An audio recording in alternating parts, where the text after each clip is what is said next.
ফুলবাড়ির সভায় ফের বকেয়া নিয়ে সরব মুখ্যমন্ত্রী। 100 দিন আবাসের টাকা দেবে না, আর এখন ভোট বাকিরা এসেছে ভোট চাইতে। কটাক্ষ বিজেপিকে। রাজ্য সরকার সব দিচ্ছে, তবু কেন বিজেপিকে ভোট দেন? জনতার উদ্দেশ্যে প্রশ্ন মমতার। আচ্ছা বলুন তো, আপনারা কেন এই বিজেপিকে সমর্থন করেন? আপনারা তো আগে এরকম ছিলেন না। আগে তো ডেডিকেটেড ছিলেন, কাজ করতেন।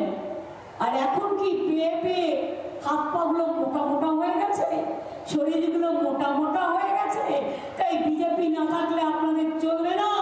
তাই জেলায় জেলায় গিয়ে টাকা পয়সা দিচ্ছেন, নানা রকম কীর্তি কেলেঙ্কারি করছেন, লজ্জা করে না?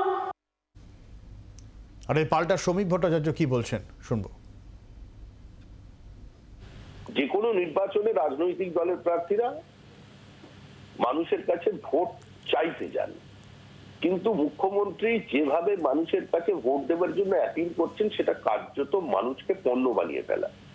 এটা এমন যেন ওভার দ্য কাউন্টার উনি কিছু কিনে নেবেন।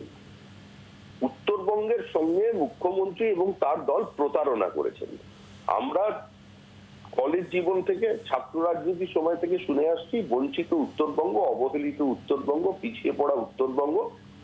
মুখ্যমন্ত্রী উত্তরকন্যা তৈরি করলেন, উত্তরবঙ্গ উন্নয়ন পরিষদ তৈরি করলেন, বাজেটারি অ্যালোকেশন যা তা দিয়ে আর যাই হোক মানে জল গরম হয় না। এবং সেটারও সর্বাধিক টাকা খরচা হয়েছিল 41%, গড়ে 24% টাকা এখানে খরচা হয়। তো এই হচ্ছে উত্তরবঙ্গ প্রেম। তিনি ফুলবাড়িতে গিয়ে বক্তৃতা করছেন, কিন্তু মুখ্যমন্ত্রীর কোনো ভাষণেই আর কোথাও ফুল ফুটবে না। তৃণমূলের সময় শেষ। বাংলার আওয়াজ, বাঙালির আবেগ, জি 24 ঘন্টা।